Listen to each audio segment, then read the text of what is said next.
धुंकियाड़ी छकरे car bike मुहांमुही bike आरोही मध्यरु जड़े मृत जड़े गुरुतर।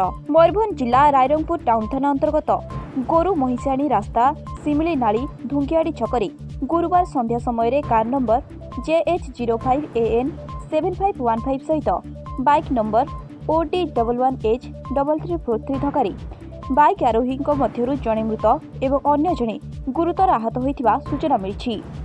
मृतक धर्मानंद महाकुड़ एवं गुरुतर आलन माझी घर रेंगलबेड़ा गाँ भालुगाजेड़ी साही उभय को रायरंगपुर उपखंड चिकित्सालय भर्ती करा किंतु सेठारे धर्मानंद महाकुड़ को डाक्टर मृत घोषणा करथिले। रायरंगपुर टाउन थाना पुलिस दुईटी गाड़ी को जबत करने सह शुक्रवार दिन मृतकों को व्यवच्छेद कराइब।